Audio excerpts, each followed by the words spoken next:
अस्सलामुअलैकुम। Of camera stories के एक न्यू एपिसोड के साथ मैं हूं Mazhar Malik. Thank you so much and love you so much. आप सबके प्यार भरे फीडबैक, हमेशा एक ही लाइन जो मैं बोलता हूं, thank you so much and love you so much. आप लोग भी ये लाइन मुझे बोलते हैं, ये भी मोहब्बतें बांटने का एक अमल है। किसी का भी ऐसे बग़ैर वजह शुक्रिया अदा करना और मोहब्बत का इजहार करना, लव यू कहना, ये भी एक नेक अमल है। एक ऐसा अमल है जिससे नफ़रत ख़त्म होती है और मोहब्बत बढ़ती है। तो आप भी इस अमल से मोहब्बत बढ़ा सकते हैं। किससे मोहब्बत? अल्लाह की मखलूक से, इंसानों से मोहब्बत, इंसानों की केयर करना, इंसानों की खिदमत करना। कहानी है जी आज की जो मुझे भेजी है, उनका नाम है सैयद कमर अब्बास और इनकी जो उम्र है 57 ईयर है। और इनको भी इन्होंने कहा है कि मुझे भी जिन्नात के मुतालिक बहुत ज़्यादा शौक़ है। मेरे और मेरे दोस्तों के साथ बहुत ज़्यादा वाक़यात जिन्नात के हो चुके हैं। आज जो ये कहानी सुना रहे हैं बिल्कुल एक सच्ची कहानी। इनके एक दोस्त हैं, उनका रिश्तेदार जिसका नाम यहाँ पे मैं फ़र्ज़ी रख रहा हूँ, फ़र्ज़ी नाम है हामिद की, और दूसरा एक फ़र्ज़ी नाम है ज़रीना की ये कहानी है। जहलम, उन्होंने कहा बस काफ़ी है। जहलम के साथ ही ये एक गांव कह लीजिए, वहाँ का एक वाक़या जो उन्होंने मुझे लिखा, जो मैं आपको उनकी ज़बानी सुना रहा हूँ। हामिद, वो कहते हैं, एक ऐसा नौजवान कह लीजिए, उसकी उम्र तकरीबन 40 के करीब होने, 35-40 के करीब उसकी उम्र थी। उसको अमलियात सीखने का बहुत जुनून था। बहुत सारे लोगों को अमलियात एक लफ्ज़ पता लग जाता है कि अमल से अमलियात है, हम अमलियात सीखें तो हम भी जादूगर बन सकते हैं, जिन्नात को अपने कब्ज़े में कर सकते हैं, और चिल्ला करने के बाद ये भी कर सकते हैं, ये भी कर सकते हैं, ये भी कर सकते हैं। चिल्ला सीखना और चिल्ला करना भी एक बहुत मुश्किल काम है, होता बिल्कुल उससे है। तो मैं अपनी बातों, अपने लफ्ज़ों में हमेशा कहता हूँ, इतना मुश्किल जो आप काम करने जा रहे हैं जिसमें ज़िंदगी का रिस्क है कि मौत भी वाक़ई हो सकती है, तो इतना बड़ा रिस्क लेने से बेहतर नहीं है कि आप ज़िंदगी में इस हद तक रूहानियत या अमलियात सीख लें कि अपनी नेगेटिव एनर्जी को रिमूव करके अपनी पॉजिटिव एनर्जी को इस्तेमाल करके आप दुनिया में कोई भी काम करना चाहते हैं, आप कर सकते हैं। तो उसके लिए जो आप इतनी तगो-दो करेंगे, अमलियात की तरफ जाएंगे, ये बहुत सख्त रूल्स होते हैं, इनको तोड़ा नहीं जा सकता। और स्पेशली जब चिल्ला करने के लिए बैठते हैं तो मौत भी वाकई, इसलिए मैं लफ्ज़ इस्तेमाल कर रहा हूँ कि जिन्नात डराने की शक्ल में, डराने के लिए इस तरह आते हैं कि किस तरह डरे और इस दायरे कड़े से बाहर आ जाए। और जैसे आप उस दायरे कड़े से बाहर आते हैं तो वो फिर आपको मार भी सकते हैं, माजूरी भी दे सकते हैं। आंखें निकाली हैं बहुत सारे लोगों की, गर्दन तोड़ दी है, टांगें तोड़ दी हैं, बाजू तोड़ दी हैं, बहुत कुछ कर सकते हैं। तो इसलिए बेहतर है ज़िंदगी में फर्स्ट प्रायोरिटी पे रखें कि अल्लाह के साथ मोहब्बत, यकीन कामिल और रूहानियत कर लें, चिल्ला ना करें। रूहानियत भी एक चिल्ला है, लेकिन वो मैं आसान लफ्ज़ों में आपको सिखाता हूँ, उसको कीजिए। खैर, हम कहीं और चले गए। हामिद को बहुत शौक़ था चिल्ले सीखने का। उसका कोई उस्ताद नहीं था, लेकिन उसके हाथ सुना है, लोगों ने सुना था कि उसके हाथ एक ऐसी किताब लग गई थी जो बहुत पुरानी किताब थी। पुराने वक्तों में जो किताबें लिखी जाती थी वो हाथ से लिखी जाती थी। क्योंकि वो किताब हाथ से लिखी गई थी, वो इसलिए बहुत ही ज़ईफ़, बहुत ही पुरानी किताब थी।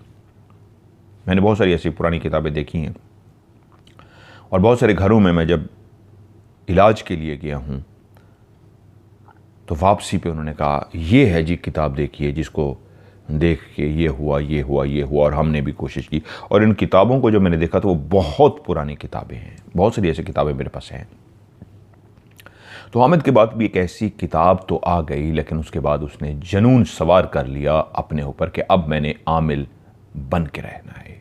ये कोई भी नहीं जानता था कि उसकी ख्वाहिश क्या है, लेकिन इतना दोस्तों को, इर्द गिर्द के रिश्तेदारों को पता लग गया था कि कि वो अपने घर में बैठ के मुसलसल कुछ ना कुछ रात को पढ़ता रहता है।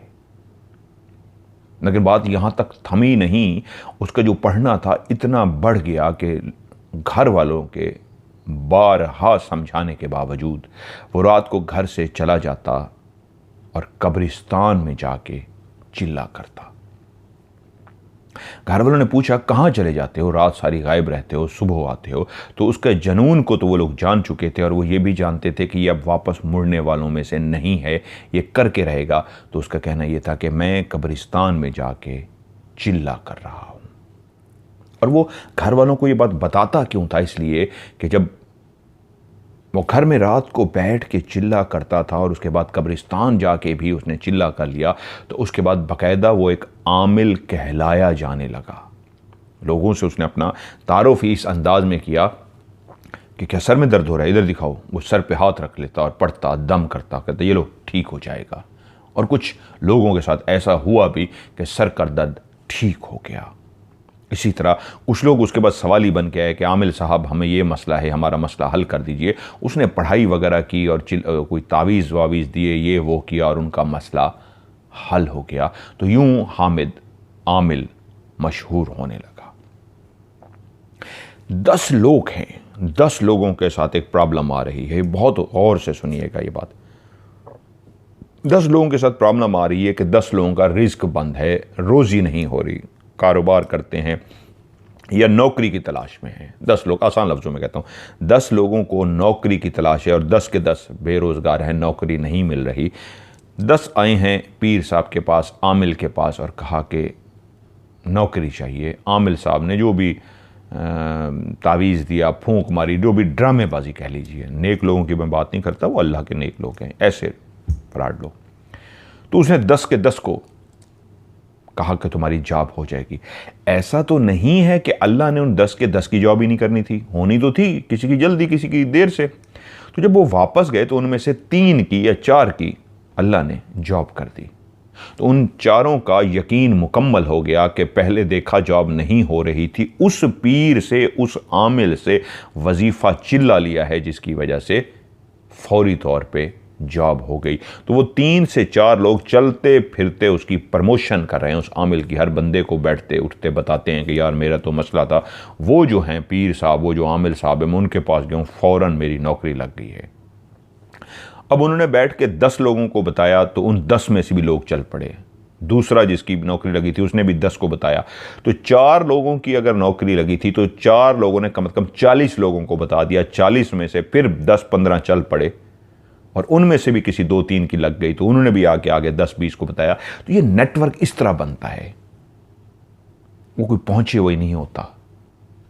अल्लाह के जो फ़कीर, अल्लाह के जो वली, अल्लाह के जो नेक लोग हैं, वो आज भी हैं, वो पैसे नहीं लेते।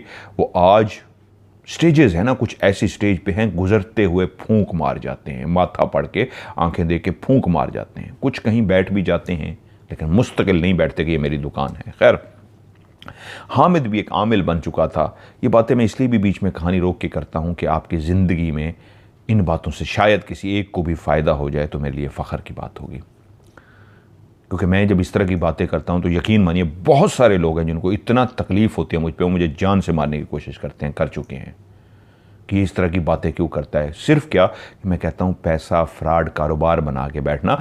आप ज़िंदगी में कोई भी कारोबार करें, उसके साथ आप ये भी कर रहे हैं, ठीक है, लेकिन आप मुस्तकिल यही बैठ गए जी मेरा कारोबार यही है, मैं वजीफ़े, मैं चिल्ले करता हूँ, तावीज़ देता हूँ और पैसे लेता हूँ, तो ये कारोबार है। मौलाना रूमी के पास शायद लोग आए थे, बादशाह वक्त ने कहा, मैं नाम अगर गलत ना लूँ, मौलाना रूमी थे या माजरत ख़्वाह हूँ जो भी, उनसे कहा बादशाह वक्त ने कि मदरसा बनाया है बच्चों को तालीम देने के लिए, कोई सजेशन दे, कोई राय का इजहार कीजिए, क्या होना चाहिए। उसने कहा बच्चों को दीन के अलावा क्या सिखा रहे हैं। उन्होंने कहा नहीं, दीन का मदरसा है, हम दीन ही सिर्फ सिखाएंगे, और क्या सिखाना। तो मौलाना रूमी ने कहा कि आप इन बच्चों को दीन के साथ कोई हुनर भी सिखाइए।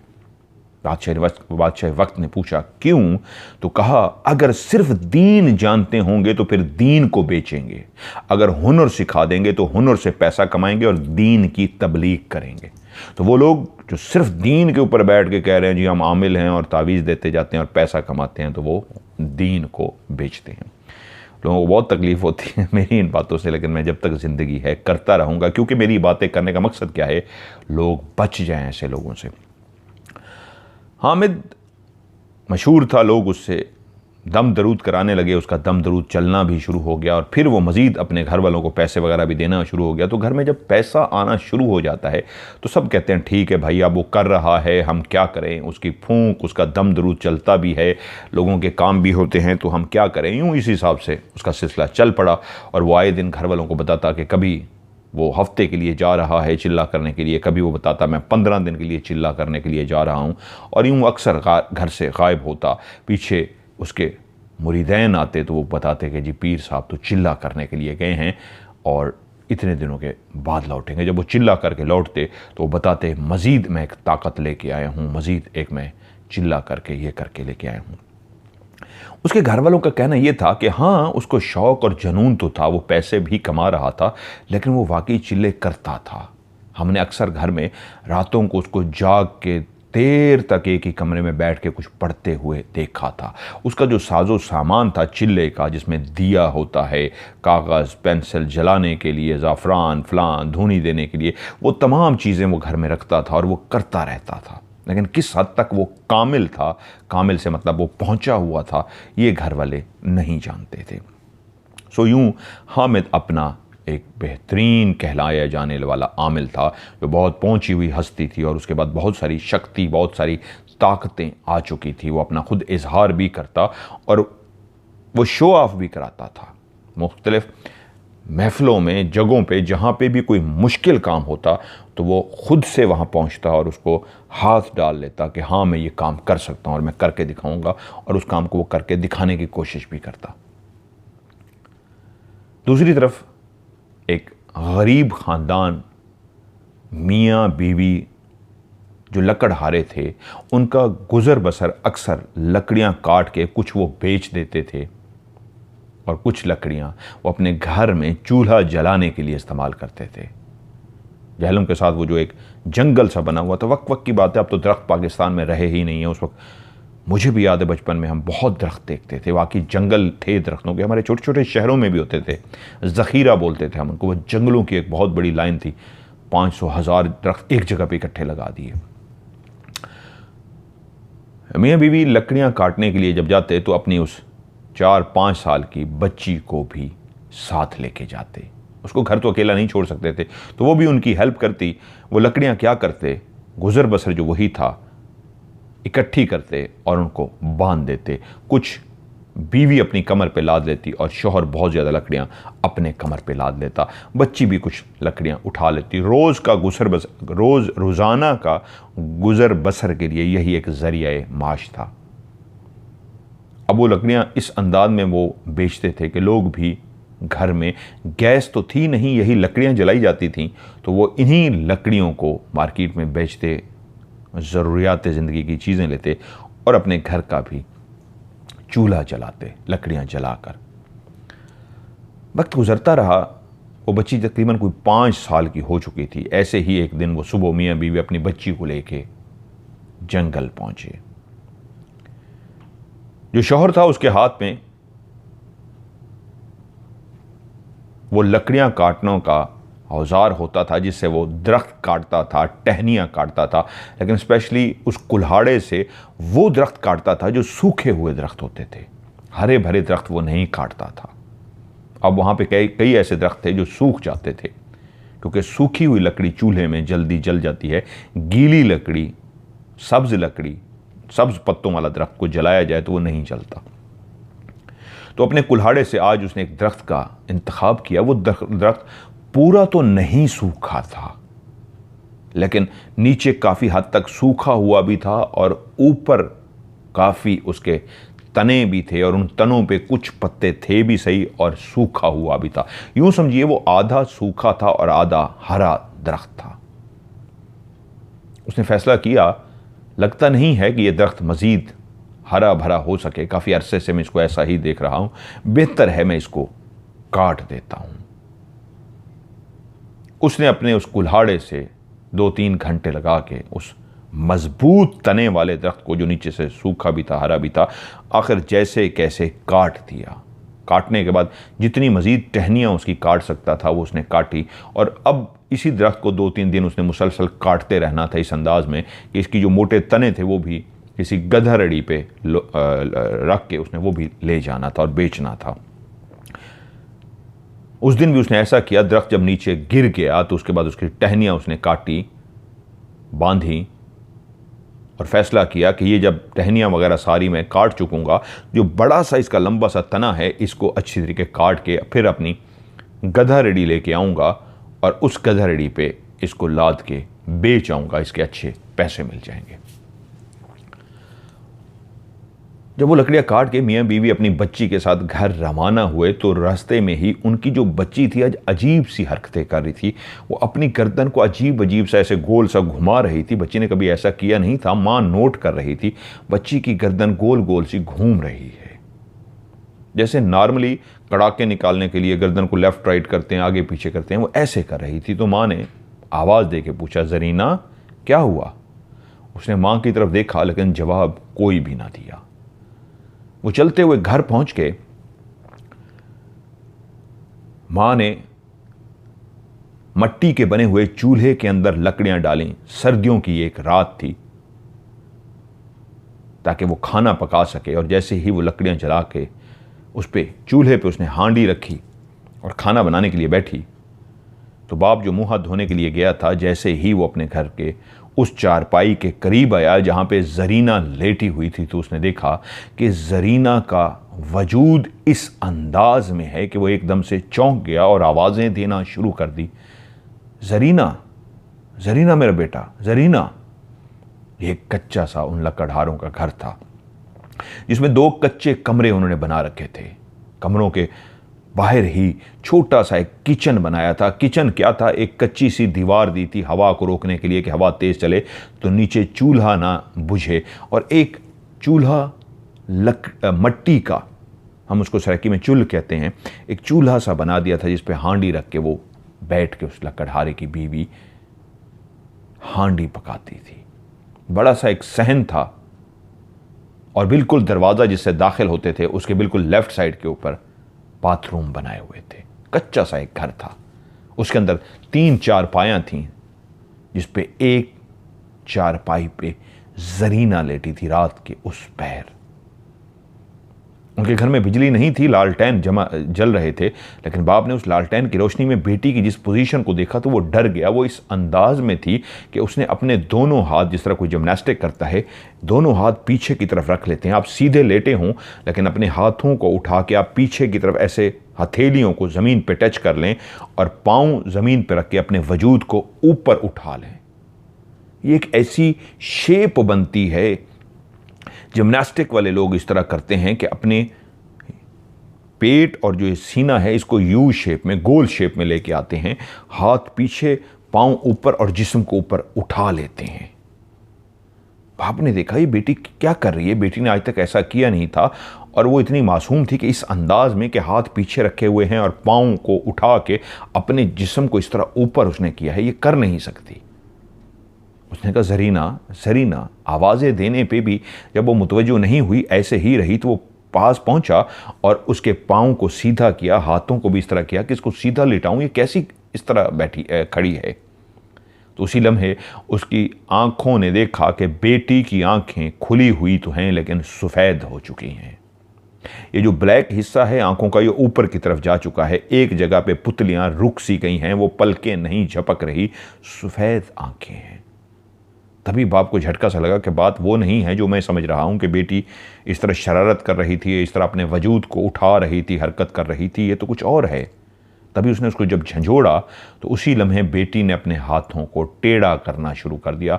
उंगलियां ऐसे वो मोड़ती जा रही थी, बाजू टेढ़े होते जा रहे थे, उसकी टांगें भी अजीब से अंदाज में टेढ़ी मेढ़ी होती जा रही थी, पाँव की उंगलियां भी टेढ़ी होती जा रही थी और वह अजीब सी सुकड़ती जा रही थी, जिसको बाप को आंखों से ही अंदाज़ा लग गया था कि ये मामला और है। तभी उसने अपनी बीवी को ज़ोर ज़ोर से आवाज़ें देनी शुरू कर दी। अपने शौहर की ऐसी बेचैनी वाली आवाज़ सुन के वो भी जो चूल्हे पे बैठी थी वो एक लोहे की सीख पकड़े जिससे वो धूनी दे रही थी, फूंके मार रही थी। जब आग बुझती थी तो एक लोहे की सीख सी होती थी जिसके एक सिरे पे अपने मुंह को रख के ऐसे फूंक मारी जाती थी, तो वो फूंक डायरेक्ट उस आग पे जब लगती थी तो आग जल जाती थी। वो जो आग को जलाने की कोशिश कर रही थी, शौहर की ऐसी बेचैनी वाली आवाज़ों को सुनते दौड़ती हुई पहुंची कि क्या हुआ है। तभी उसने भी बेटी को उस हालत में देखा जो ऐसी टेढ़ी मेढ़ी जिस्म को अजीब सा कर चुकी थी कि माँ ऐसे परेशान हो गई कि या खुदाया मेरी बेटी को क्या हुआ है। वो भी अपनी बेटी को आवाज़ें देना शुरू हो गई, ज़रीना ज़रीना। जितनी वो बेटी को झंझोड़ रही थी, बेटी होश में नहीं थी, आंखें सफ़ेद थी और जिस्म टेढ़ा मेढ़ा था। और बेटी के मुंह से जो उस वक्त आवाज़ निकली वो बेटी की नहीं थी। एक ऐसी आवाज़ जैसे कोई भारी भरकम गले से बोलता है, लेकिन क्या कहा गया था वो नहीं समझ पाई। मां को ऐसे लगा जैसे वो किसी तकलीफ में है, उसको तकलीफ हो रही है, दर्द हो रहा है, शायद दर्द की वजह से उसके गले से ऐसी आवाज निकली है। सर पे खड़े दोनों मियां बीवी ये नहीं जानते थे अंदर कोई और बोल रहा है। काफी देर वो बेटी को संभालते रहे, लेकिन बेटी इस पोजीशन से वापस ही ना आ सकी। भागा बाहर बाप, लोगों को मदद के लिए पुकारने के लिए, लोगों के दरवाजे खटखटाए, मेरी बेटी की मदद करो, मेरी बेटी को कुछ हो गया है। अब जो इर्द गिर्द के हमसाए थे वो भी उसकी मदद के लिए इस तरह भागे, क्योंकि वो दौर था जब लोग एक दूसरे की मदद करते थे। वो आए और आके उन्होंने भी जरीना को देखा तो वो भी फौरन समझ गए मामला कुछ और है। बुजुर्ग औरतें, जवान औरतें भी पहुंची और आके जरीना पे पड़ती रहीं, दम करती रहीं। जरीना की थोड़ी सी हालत तो बेहतर हुई, लेकिन ऐसी ही हालत में रही। तो वो काफ़ी देर जब उसके ऊपर पड़ती रहीं तो आहिस्ता आहिस्ता जरीना का जिस्म जो अकड़ चुका था अजीब अंदाज में ढीला होना शुरू हो गया और आहिस्ता आहिस्ता उसका जिस्म बिल्कुल सीधा हुआ और वो सो गई। रात तो जैसे कैसे मियाँ बीवी ने परेशानी में गुजार ली, सुबह का इंतज़ार कर रहे थे। सुबह हो जो हमसाए उनको मशवरा दे के गए थे कि इसको किसी आमिल के पास लेके जाएं, किसी पीर फकीर के पास लेके जाएं। ये जो अकड़ा हुआ जिस्म है, जिस अंदाज में बच्ची है, इसको साया हो गया है। सुबह उठते ही मियाँ बीवी ने अपनी बच्ची को उठाया और फौरन एक पीर के पास ले गए जो बड़ा नामी करामी पीर था। पीर के सामने जरीना को लिटा दिया गया। जरीना अभी तक नॉर्मल थी, उसकी आंखें खुली हुई थीं, तो आंखें सफ़ेद नहीं थीं, लेकिन कुछ भी बोल नहीं रही थी। सारी सूरत हाल जब पीर साहब को बताई गई तो पीर साहब ने आंखें बंद की और कुछ पढ़ना शुरू कर दिया। पीर साहब पढ़ते रहे। पढ़ने के दौरान ही दोबारा से जरीना की वही हालत हुई और उसकी आंखें वाइट हो गईं। ना सिर्फ उसकी आंखें वाइट हुईं बल्कि उसका जिस्म उसी अंदाज में सुकड़ना शुरू हो गया और वैसे तड़पना शुरू हो गई जैसे मछली पानी के बगैर तड़पती है। उसका वजूद झटके खाने लगा और वो तड़पने लगी। उसके मुंह से जो एक आवाज़ आ रही थी वो गूं गां की आवाज़ थी। भारी भरकम गला गूं गां कर रहा था कि यहाँ तक कि पढ़ते पढ़ते पीर साहब ने आंखें खोल दी। और जब पीर साहब ने आंखें खोली तो वो जो तड़पता हुआ मछली की तरह उसका बदन था, वो जो तड़पती हुई मासूम सी बच्ची थी, वो भी रुक गई। और तभी उसने आवाज़ जो पहली दफ़ा माँ बाप ने भी सुनी, पीर साहब ने भी सुनी और साथ जो महल्ले के लोग गए थे उन्होंने भी सुनी, वो एक अफरीद था। ऐसा जिन जो जिनों के सरदार कहलाते हैं, अफरीद कहा जाता है, वो अफरीद जिन था जो वो पहली दफ़ा उस बच्ची के गले से, उसके मुंह से जो आवाज़ निकली उस अफरीद जिन की थी। और वो बोला, अब मैं इसको नहीं छोड़ूंगा। तो पीर साहब ने पूछा, ऐ बदबख्त तू इसको क्यों नहीं छोड़ेगा? इस मासूम ने तेरा क्या बिगाड़ा है कि तूने इसके वजूद को जकड़ लिया है? ये तो नाजुक सी बच्ची है, मर जाएगी। क्या चाहता है तू? इसकी मौत। जब उस भारी भरकम अंदर के अफरीद ने कहा इसकी मौत, तो तभी पीर साहब ने फिर से कहा, इसने क्या ऐसा कर दिया कि तू इसकी मौत चाहता है? तो उसी जरीना जिसके अंदर वो अफरीत बोल रहा था, उसी जरीना की हाथ ऐसे उठा, टेढ़ी मेढ़ी उंगलियां सी जो थी हाथ की, उन उंगलियों ने ऐसे मियाँ बीवी की तरफ इशारा किया और कहा, इन दोनों ने मेरा घर उजाड़ दिया है। जिस दरख्त को ये काट के लाए हैं, जिस दरख्त को इन्होंने काट के गिरा दिया है, वो मेरा घर था। मैं और मेरे बच्चे उस घर पे रहते थे। मैं घर से बाहर गया हुआ था कि मेरे मासूम बच्चे उसी अपने घर में थे कि इन दोनों जालमों ने मिलकर मेरे घर को उजाड़ दिया, उस दरख्त को काट दिया। घर मेरा भी नहीं रहा तो छोड़ूंगा मैं भी नहीं, मैं भी इनकी इस बच्ची को मार दूंगा। अब ये मेरी है। और उसके बाद उसने कहके लगाने शुरू कर दिए। पीर साहब ने फिर उससे बहुत सी बातें की कि एक बात तो बताओ, अगर ये इंसान जानते होते तो ऐसा कभी भी ना करते। उन्हें यकीनन सी बात है, नहीं पता था कि तुम उस घर पे रहते हो। कोई ऐसा इशारा, कोई ऐसा साइन, कोई ऐसा नक्शा, कुछ भी तो ऐसा नहीं था जो उस दरख्त पे कि इनको नजर आ जाता कि तुम्हारे बच्चे वहां पे रहते हैं। अगर ये जानते कि तुम्हारे बच्चे उस दरख्त पे रहते हैं तो ये कभी भी ऐसा ना करते। ये इसलिए हुआ है कि उनकी रोजी रोटी जो थी यही दरख्त काटना ही है।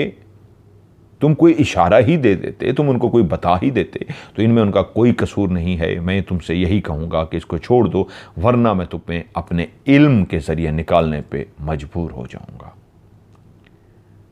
तो सामने लेटी जरीना के मुंह से वो कह के लगाता अफरीत खामोश हुआ और कहा, ये मैं इसलिए खुद से बोल रहा हूँ कि इनके माँ बाप को बताना चाहता था कि इनसे क्या गलती हुई है और अब इनको इस गलती की सज़ा भुगतनी होगी। बाकी तू क्या, कोई भी मुझे इसके वजूद से नहीं निकाल सकता। कोशिश करके देख ले, तेरा जितना इल्म है मैं जानता हूं, तू नहीं जानता मैं कौन हूं। मैं जिन्नात के सरदारों में से अफरीत जिन हूं। और कह के लगानी शुरू कर दिए। पीर साहब ने मजीद पढ़ना शुरू कर दिया। काफ़ी देर वो पढ़ते रहे और उसके बाद उन्होंने आंखें खोली और कहा, नहीं, मैं चाहूं भी तो इस अफरीत को नहीं निकाल सकता। वो सही कह रहा है, वो बहुत ताकतवर है, बहुत ज्यादा ताकतवर। इसलिए मैं सिर्फ इतना कहूंगा, मेरे बस में इतना था कि इसको हाजिर करा के इससे बात करना, इससे ज्यादा मैं कुछ नहीं कर सकता। मैं माफी का तलबगार हूं। किसी और अल्लाह के ऐसे नेक बंदे के पास लेके जाइए जिसका इल्म मुझसे ज्यादा हो। मेरा इल्म यहीं तक था। अब वो कह के लगाता लगाता अभी तक उसके जिस्म में हाजिर था। तभी वो मुखातिब हुए और पीर साहब से कहा, अभी भी ये इसके अंदर मौजूद है, इतना तो कर दीजिए कि हम इसको वापस लेके जा सकें। तो पीर साहब ने कहा, पढ़ते हुए मैंने इतना अंदाज़ा लगा दिया है कि मज़ीद इसके साथ कोई भी मैंने छेड़खानी की तो मुझे नुकसान पहुंचा सकता है। मैं इससे ज़्यादा कुछ नहीं कर सकता।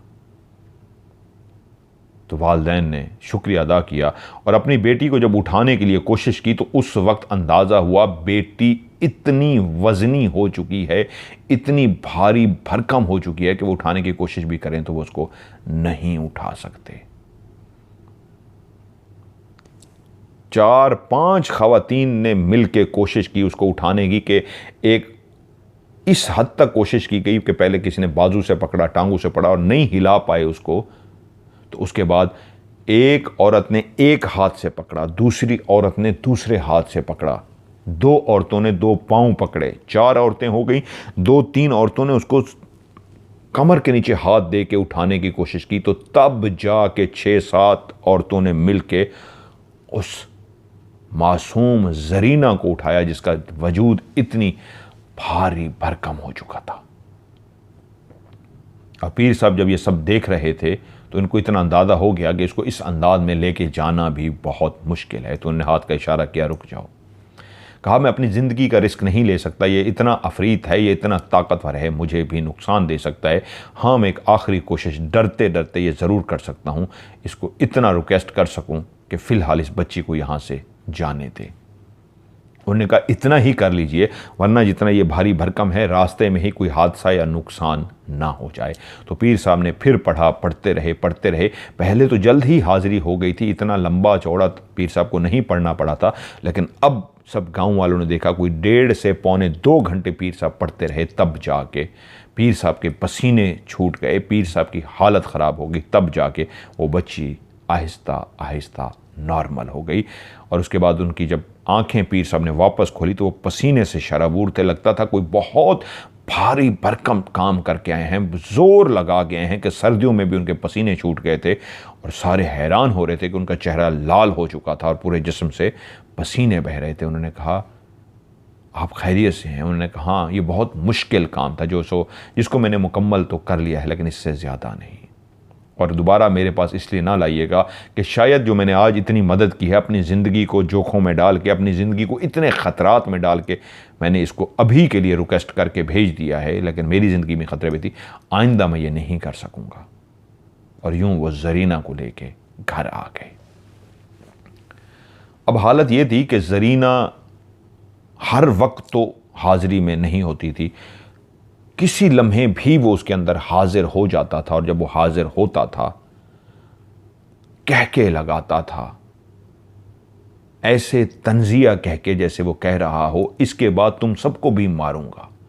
और एक रात ऐसा ही हुआ, ज़रीना सो गई थी। वालिदैन जो पहले ही गरीब थे, कोई इतना ज़्यादा दौलत भी नहीं थी और बेटी की वजह से शदीद परेशान थे, रात को सोए हुए थे, तो एक ज़रीना ने इतनी ज़ोरदार चीख मारी कि वो दोनों मियाँ बीवी डर के एकदम से अपनी चारपाई पे उठ के बैठ गए।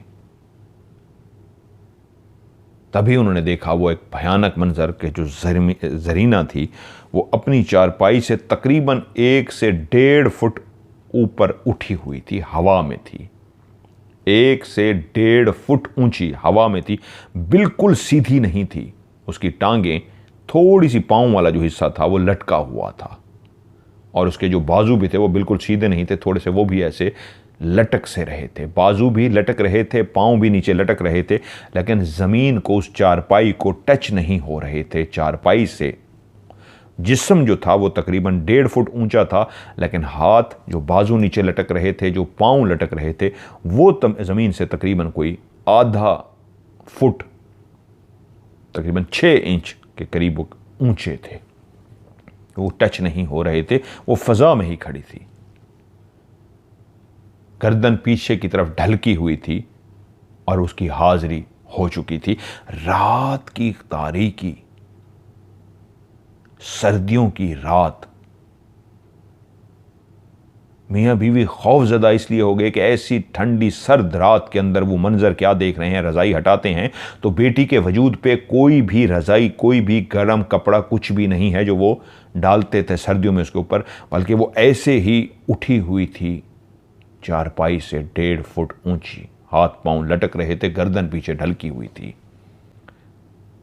और वो कह के जो चीख सुनी थी उन्होंने, उस ज़रीना की ही चीख थी। और जब दोनों वो उठ के बैठे, तभी ज़रीना के मुंह से जो पहला जुमला उन्होंने सुना तो वो था, सिर्फ ये नहीं, इसको तड़पा तड़पा के मारूंगा, इतनी आसानी से इसकी जान नहीं लूंगा, इसको तड़पा तड़पा के मारूंगा। वो जो दरख्त तुमने गिराया है, मेरे बच्चे मार दिए हैं, मैं चाहूं तो अभी गर्दन मरोड़ दूं, तुम दोनों की भी और इसकी भी, लेकिन मैं ऐसे नहीं, मेरे बच्चे मरे हैं, मैं तड़पा तड़पा के मारूंगा।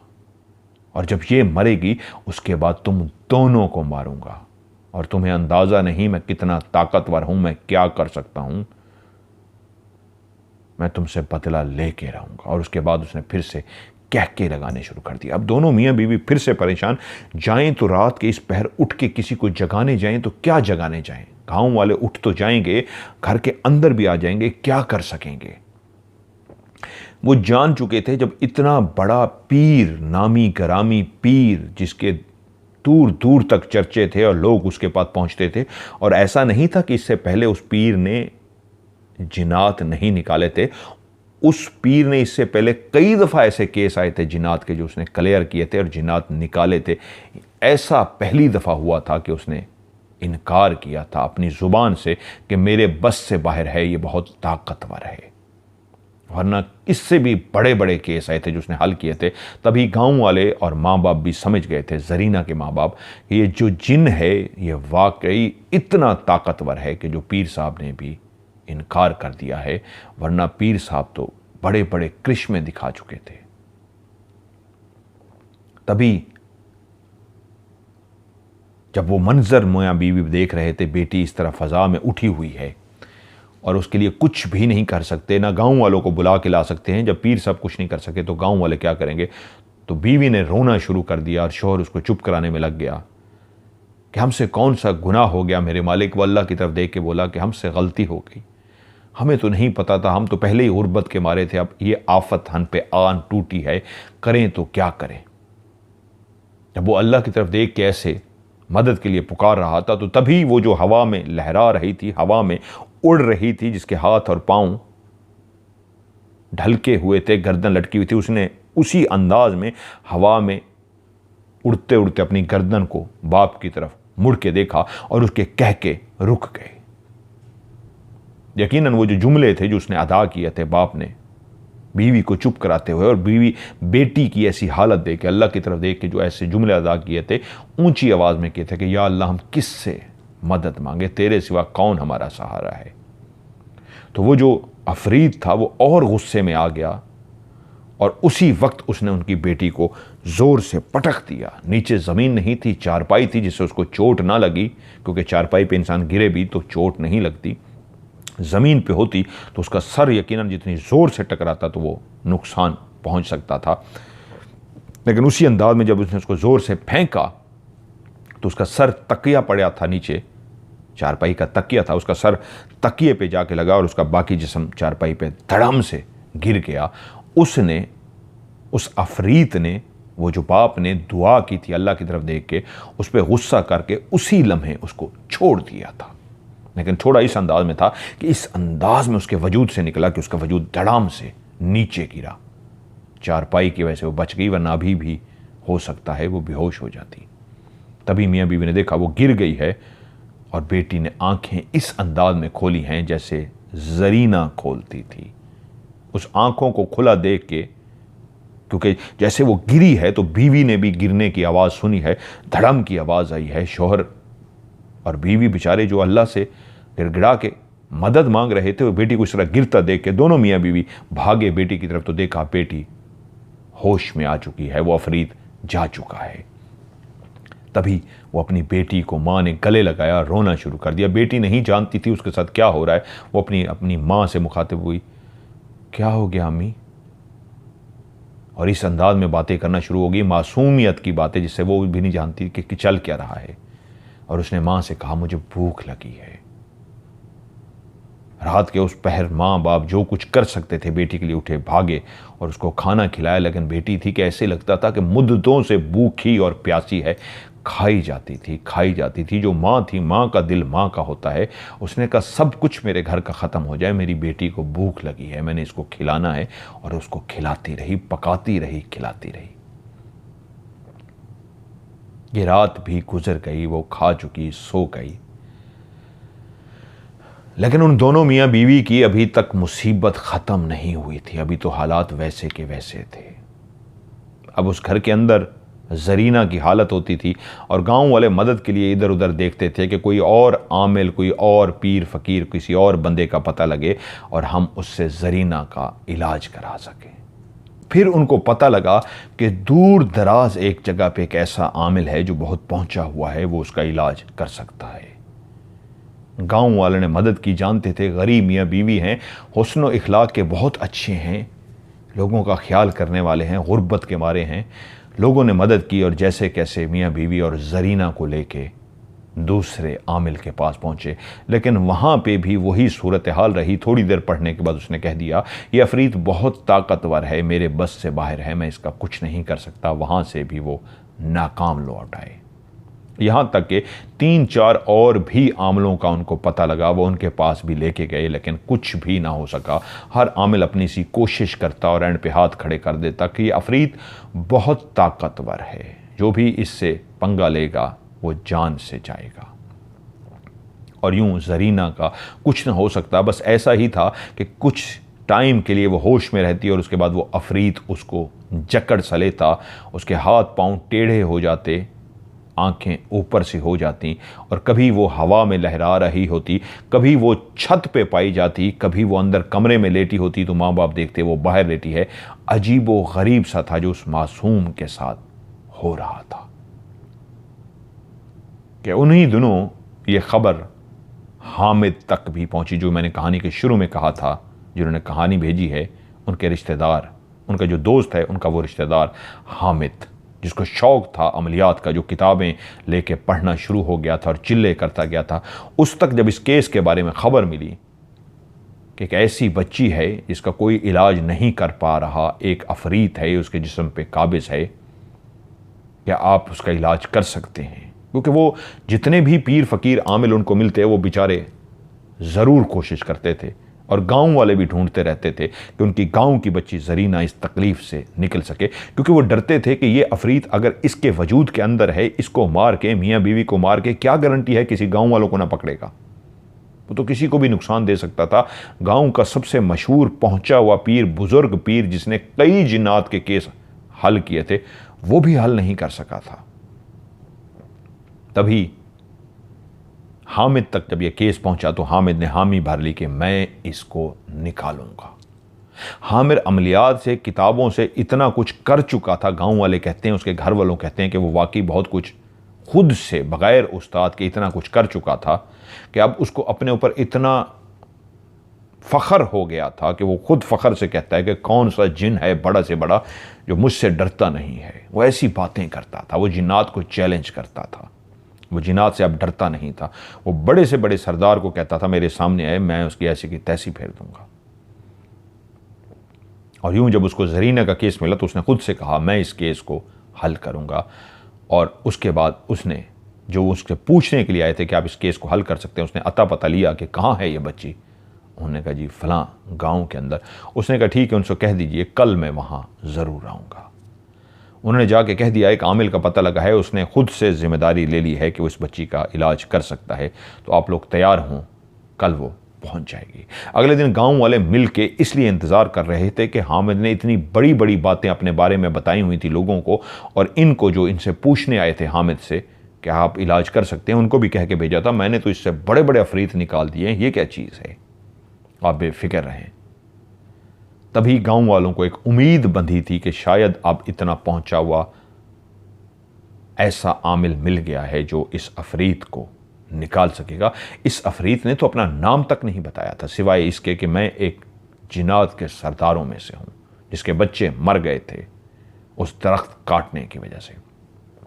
अगले दिन तकरीबन गांव वाले सारे ही इकट्ठे हो गए और इस्तकबाल किया गया भरपूर हामिद का। हामिद वहाँ पे पहुँचा और हामिद जब उस घर में दाखिल हुआ तो पढ़ता हुआ आया, इधर उधर देखता हुआ आया। उसकी इस तरह पढ़ने से, चलने से लगता था वाकई वो कुछ सीख चुका है, वाकई उसके पास कोई ताकत, कोई शक्ति आ चुकी है। वो जब जरीना के पास पहुँचा और जरीना के इर्द गिर्द चारपाई के इर्द गिर्द घूमता रहा तो जरीना उस वक्त बिल्कुल नॉर्मल थी। अभी तक उस अफरीत की उसके अंदर हाजिरी नहीं हुई थी, शायद वो गया हुआ था, क्योंकि वो 24 घंटे तो उसके जिस्म में नहीं रहता था, आता था चला जाता था। तभी उसने कहा आप लोग अब पीछे हो जाइए, मैं इस अफरीत को निकालूंगा, मैं इसकी ताकत का अंदाज़ा लगा चुका हूँ। तभी गांव वालों ने देखा हामिद ने पढ़ना शुरू कर दिया। वो पढ़ता रहा यहाँ तक कि वही हालत जो पहली दफ़ा उन्होंने पीर साहब के पास लेके गए थे और जरीना की देखी थी, अभी भी वो जरीना की वैसे हालत हुई, जरीना के अंदर हाजिरी होनी शुरू हो गई। वो जो नॉर्मल सी लेटी हुई थी उसने अपनी आंखें बंद कर लीं और जैसे ही जरीना ने आंखें खोली तो उसकी आंखें सफ़ेद हो चुकी थी और फिर से उसका जिस्म टेढ़ा मेढ़ा होना शुरू हो गया। यहाँ तक कि आज पहली दफ़ा ऐसा हुआ उसका ना सिर्फ जिस्म टेढ़ा मेढ़ा हुआ बल्कि वो उठ के भी बैठ गई, सफ़ेद आंखों के साथ उठ के भी बैठ गई और उसका जिस्म खुद ही गांव वालों ने देखा घूमना शुरू हो गया। वो बैठी हुई थी जो उठ के, ऐसा ऐसा उसका जिस्म घूमना शुरू हो गया और घूमते घूमते उसका रुख बिल्कुल हामिद की तरफ हो गया। अब हामिद बैठा पढ़ रहा था और वो जरीना सफ़ेद आंखों के साथ, हाजिरी के साथ हामिद के सामने बैठी थी। यहाँ तक कि पढ़ते पढ़ते हामिद ने उसे कहा मैं तेरे बारे में सब जान चुका हूँ, सुन चुका हूँ, तू बहुत ताकतवर है, तेरा दावा है तुझे कोई नहीं निकाल सकता, तेरा पाला हामिद से पड़ा है, अब तुझे इसको निकालना पड़ेगा और तू जानता है फिर मैं क्या कर सकता हूं। ये वो लफ्ज़ हैं जो गांव वाले सुन रहे थे। तू जानता है मेरे पास क्या है, मैं क्या हासिल कर चुका हूं, फिर मैं वो भी कर सकता हूं और तुझे जलाने के लिए, आग लगाने के लिए, भस्म करने के लिए वो अमल भी कर सकता हूं। तभी गांव वालों ने सुना, वही अफरीत उस बच्ची के अंदर से बोला, अगर तू ऐसा करेगा तो याद रखी मैं चला तो जाऊंगा लेकिन जान लेके जाऊंगा, ऐसे नहीं जाऊंगा। इसलिए तुझे कह रहा हूं जिस अमल की तू बात कर रहा है उसको ना करना, वरना मैं भी अफरीत हूं। इस बच्ची को तो छोड़ दूंगा, जान लेके जाऊंगा। गांव वालों ने उन बातों से अंदाजा लगाया कि हामिद के पास जो अमल था वो कुछ ऐसा था जिससे वो जिन भी डर गया था, ये भी मानने को तैयार हो गया था कि मैं चला जाऊंगा, लेकिन वो गुस्से का इजहार कर रहा था कि इस अंदाज में अगर तू मुझे निकालेगा तो मैं और तो कुछ नहीं कर सकता, एक जान तो मैं भी लेके जाऊंगा। लेकिन हामिद ऐसा अकड़ा हुआ था, ऐसे गरूर में था, ऐसे कॉन्फिडेंस लेवल से बोल रहा था। उसने फिर आंखें बंद की, उसने कहा देखता हूं तू जाता कैसे नहीं। उसने पढ़ना शुरू कर दिया, पढ़ता गया। आज कुछ ज़्यादा बातें नहीं कि उस अफरीत ने जो जरीना के अंदर हाजिर हो चुका था, कि यहां तक के बातें करते करते पढ़ता रहा और उसके अंदर वो जो अफरीत था, आखिरी जुमला जो उसने बोला, हामिद की तरफ मुंह करके, वो जो जरीना बैठी हुई थी जिसके अंदर वो हाजिर हुआ था, उसका आखिरी जुमला था, अब खैर नहीं। बस ये आखिरी जुमला था, अब खैर नहीं। और उसके बाद जरीना जो बैठी हुई थी उसी अंदाज में आहिस्ता आहिस्ता पीछे की तरफ गई और धड़म से गिर गई। उसका सर बाकायदा तौर पे चारपाई की वो जो लकड़ी वाला एक हिस्सा होता है उसको जाके लगा। जल्दी से घर वाले आगे होने की कोशिश की तो हामिद ने इशारा किया कि नहीं, अभी इसके करीब नहीं जाना। वो फिर पढ़ता रहा, इतना पढ़ता रहा कि उसने एक पानी का जो जग अपने साथ रखा हुआ था उस पर फूंके मारी, और उस पर फूंके मार के उसने पानी उठाया, उस पर छिड़कना शुरू कर दिया। उस पर पानी छिड़कता रहा और काफ़ी जब पानी छिड़क चुका और इर्द गिर्द पढ़ता रहा, इर्द गिर्द खड़े होकर भी पढ़ चुका, तो उसके बाद कहा, कौन है इस बच्ची की माँ, उठाओ अपनी बच्ची को। बच्ची को जब उठाया गया, उसको जगाया गया, तो उस वक्त जरीना ने आंखें खोल दी, और जिस अंदाज में उसने आंखें खोली वो कोई और नहीं, वो जरीना ही थी। वो वापस लौट चुकी थी। माँ ने बेटी को गले लगा दिया और तमाम गांव वाले खुश हो गए इस बात पे कि वाकई उसने जरीना को निजात दिला दी थी उस अफरीत से, उस ताकतवर अफरीत से जिसे 5-6 आमिल ये कहते हुए डरते थे कि हमें मार डालेगा। हामिद ने उससे निजात दिला दी थी। इसका मतलब है हामिद वाकई बहुत पहुंचा हुआ था।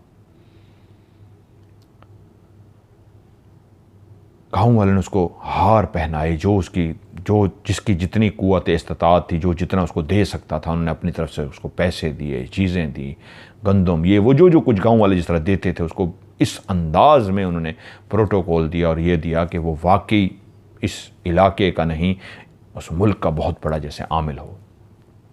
आओ भगत की, उसको सारा कुछ किया। उसको कहा खाना खाएं, उसने कहा खाना मैं अपने घर जाके खाऊंगा, मैं कपड़े वगैरह चेंज करूंगा, गुस्ल करूंगा और उसके बाद मैं खाना खाऊंगा।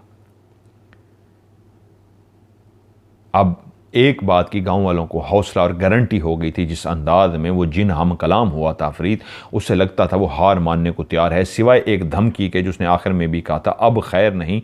और उससे पहले उसने कहा था, अगर तू मुझे निकालेगा और वो अमल करेगा तो जान मैं भी लेके जाऊंगा। जिससे उनको बातों से अंदाजा हुआ था वो चला गया है जिन, और उम्मीद रखते थे अब दोबारा नहीं आएगा। और ऐसा ही हुआ, वो दोबारा जिन कभी भी उस जरीना के अंदर नहीं आया। और गांव वाले ने अपनी आंखों से देखा, वो जरीना जवान हुई, उसकी शादी हुई, उसके बच्चे हो गए। दोबारा वो अफरीत उसके जिस्म में नहीं आया, लेकिन वो कह के गया था, अब खैर नहीं। तो फिर क्या हुआ, वो आमिल जब वहाँ से रुखसत लेके अपने घर पहुँचा, उसने जाते ही गुस्ल वगैरह किया, कपड़े वगैरह चेंज किए, मतलब नहाया धोया, और उसके बाद जैसे ही खाना खाने के लिए बैठा तो सामने बीवी बैठी थी और वो उसके लिए खाना लेके आई है। रोटी थी, सालन था, एक प्लेट जिसमें चावल थे और एक चम्मच रखा हुआ था, आम टेबल स्पून जो चम्मच होता है आम खाने वाला, चावल खाने वाला। उसने वो ट्रे शौहर के सामने रखा। आज वो बहुत बड़ा किला फतह करके आया था और अभी बीवी को वो वाक़या सुना रहा था। फ़ख्र से आते उसने बता दिया था, जिस काम के लिए मैं गया था मैं आ गया हूँ। गांव वालों से पूछना मेरी धूम हो गई है, मैंने ऐसे अफरीद को निकाल दिया है जिसको आज तक कोई नहीं निकाल सकता। तो अपनी बातें खुद मुंह से बताए जा रहा था कि वाकई उसने बहुत बड़ा काम किया। और जैसे वो ट्रे उसके सामने रखा, बीवी कहती है मैं अभी मुड़ने ही लगी थी ट्रे रख के कि मेरी आंखों ने देखा उस ट्रे के अंदर वो जो चम्मच था, चावल खाने वाला चम्मच, वो चम्मच मेरी आंखों के सामने ही जैसे किसने उठाया हो, उठाने वाला नज़र नहीं आ रहा था, वो चम्मच ऐसे किसने उठाया हो और उठा के मेरी आंखों ने ही देखा। वो कहता है 1 से 2 सेकंड ही लगे हैं इसमें कि चम्मच तेज़ी से ऐसे ऊपर उठा है और उड़ता हुआ इस अंदाज में ऊपर गया है कि मैंने ऐसे देखा ही था कि वही चम्मच मेरे शौहर के सर में आके लगा है। इतनी ज़ोर से लगा है कि आवाज़ आई है। एक चम्मच इंसान के सर में मारा जाए तो उसकी कितनी आवाज़ आ सकती है? बहुत ज़्यादा तो नहीं होगी, बस इतनी होगी कि एक चम्मच ऐसे लगा है, इतनी ही आवाज़ होगी। तो वो चम्मच ऐसे उठा, वो चावल खाने वाला प्लेट के अंदर वो जो चम्मच था वो उड़ा है और जाके हामिद के सर में लगा है। और उसके बाद बीवी ने देखा है हामिद इस अंदाज में गिरा है, जब बाकी घर वालों को भी वो चीखना चिल्लाना शुरू कर दिया। बाकी घर वाले भी भागते हुए आ गए। हामिद गिर चुका था, उसके सर में कोई खून नहीं था, उसका सर कोई नहीं फटा था, उसके सर में कोई भी चोट नहीं लगी थी। उन्होंने पूछा क्या हुआ, तो बीवी ने बताया सिर्फ इतना कि ये चम्मच खुद से उड़ा है और उड़ के उसके सर में लगा है, तो ये पीछे जाके गिर गया है। घर वालों ने जल्दी से हामिद को उठाने की कोशिश की तो लगा हामिद के जिस्म में जिंदगी की जो डोर है वो टूट चुकी है। इतनी ही देर में सिर्फ एक चम्मच लगने से उसकी जिंदगी की डोर टूट गई थी, वो मर गया था, उसका जिस्म ठंडा हो रहा था। गांव वालों ने फौरन उसको उठाया और डॉक्टर के पास लेके गए। डॉक्टर ने कहा नहीं, इसको बड़े अस्पताल लेके जाएं। वो कहते हैं उसको बड़े अस्पताल भी लेके गए और वहां पे डॉक्टरों ने तस्दीक की कि ये मर चुका है। और रीज़न क्या थी उसकी मरने की, सब परेशान थे और जानना चाहते थे ऐसा क्या हुआ। तो उन्होंने उनको पोस्टमार्टम किया तो बताया कि इसका जो भेजा है सर का अंदर से भेजा उड़ गया है। भेजा इसका इतना वो क्या है कि उसके भेजे को ही नुकसान पहुंचा है। इतनी ज़ोर से इसको कोई चोट लगी है, बल्कि वो लाइन प्रॉपर लिखी होगी, मैं वो लाइन ही डॉक्टरों ने उसकी मौत की तस्दीक कर दी। बताया कि उसका भेजा दरहम बरहम हो गया है, उसका भेजा दरहम बरहम हो गया है और उसी दरहम बरहम होने की वजह से उसकी मौत वाक़ई हुई है। लेकिन सर के ऊपर ज़ाहिरी कोई भी निशान नहीं था, कोई हथौड़ा, कोई चीज़, कोई लोहा, कोई लकड़ी से मारा जाए तो ऊपर निशान पड़ जाता है ना कि इस पे मरा है तो भेजा दरहम बरहम हुआ है। लेकिन कोई निशान नहीं था, एक चम्मच ही था जिसको कोई मानने को, डॉक्टर को तो नहीं बताया गया। उन्हें कहा पता नहीं ऐसे गिरा है और ये हुआ है, तो उन्होंने कहा इसका भेजा दरहम बरहम हो गया। बीवी ही थी वाहिद गवाह जिसने देखा था एक चम्मच उड़ा था और उसका भेजा दरहम बरहम हो गया। और जब उसको वो दफना चुके, कफन दफन हो गया, उसको दफनाना था, दफना चुके, तो आखिरी जुमला घर वालों ने उसी कमरे में सुना था जिसके घर वाले भी गवाह थे उस बीवी के अलावा कि मेरा बदला पूरा हुआ, मैंने कहा था अब खैर नहीं, मैं जान लेके जाऊंगा, मैंने जान ले ली। और एक कहका सुनाई दिया और उसके बाद खामोशी हो गई। कहते हैं दोबारा उस घर के अंदर कभी भी उन्होंने आवाज़ नहीं सुनी थी। वो अगर शक व शकूक भी करते बीवी के ऊपर कि क्या हुआ, बीवी ने कुछ किया, तो डॉक्टरों ने भी कहा था सर में तो लगा कुछ नहीं, लेकिन फिर भी उसने उसको जब दफना चुके तो उसने आके बता दिया था कि मेरा बदला पूरा हुआ, मैंने कहा था अब खैर नहीं। और जब गांव वाले वो आए पता करने के लिए आमिल साहब का, तो उनको पता लगा आमिल साहब मर चुके हैं। तो फिर घर वालों ने उससे सारी तफसील पूछी क्या हुआ था, तो उन्होंने बताया था कि हाँ ये हुआ था। और एंड पे वो अफरीद जरीना के जिस्म से बोला था अब खैर नहीं। और उससे पहले उसने ये जुमले कहे थे कि मैं जान लेके जाऊंगा। हम नहीं जानते थे किसकी जान लेके जाएगा, इसका मतलब है वो पीर की जान, आमिल की जान लेके गया। और उसके बाद जरीना के साथ कभी कुछ नहीं हुआ। जरीना की शादी हो गई और उसके बच्चे भी हो गए। ये वहाँ की बड़ी मशहूर कहानी है जो मुझे कमर अब्बास साहब ने, सैयद कमर अब्बास साहब ने भेजी है। उन्होंने मुझे खुद कहा इनको लफ्ज़ों में ज़रा खूबसूरत कर लीजिएगा, तो मैंने कोशिश की एक ऐसा इन्वायरमेंट, एक ऐसा माहौल बनाऊँ कि आप लोगों को कहानी अच्छी लगे। तो ये थी आज की कहानी। कैसी लगी कमेंट सेक्शन में अपनी राय का इजहार ज़रूर कीजिएगा। आप लोग भी अपनी, और कमर साहब आपके पास मज़ीद भी कोई कहानियाँ हैं जिन्नात की तो ज़रूर भेजिए, इंशाल्लाह उनको मैं ज़रूर प्रोग्राम में शामिल करूँगा। आप लोगों की भी कोई कहानियाँ हैं तो भेजिए, मेरी भी जो कहानियाँ मैं इंशाल्लाह शामिल साथ में करता रहूँगा।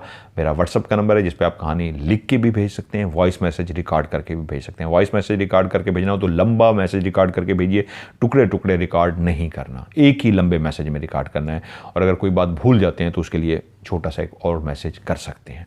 लिख के भेजें या वॉइस मैसेज रिकॉर्ड करके भेजें। आखिरी लफ्ज़ होना चाहिए स्टोरी, STORY इंग्लिश में, या उर्दू में सीन टेवा टो रे छुटियरी, उर्दू में भी स्टोरी या इंग्लिश में स्टोरी लिख सकते हैं, या फिर OCS, O for of, C for camera, S for story, OCS भी लिख सकते हैं। तो उससे फ़ायदा ये होता है अगर आप स्टोरी या OCS लिखना भूल जाएंगे तो फिर आपकी कहानी प्रोग्राम में शामिल नहीं होगी। बहुत ज़्यादा मैसेज होते हैं तो मैं करता गया हूँ, ऐसे मोबाइल उठाया, देखा, ऐसे आगे करता जाता हूँ, देखते जाता हूँ, जहाँ पे पहले स्टोरी या OCS लिखा होता है सबसे पहले मैं उसको नंबर दे के महफूज कर लेता हूँ। और जब भी कोई नंबर दे के मैंने महफूज कर ली कहानी तो वो प्रोग्राम में लाजमी शामिल होगी।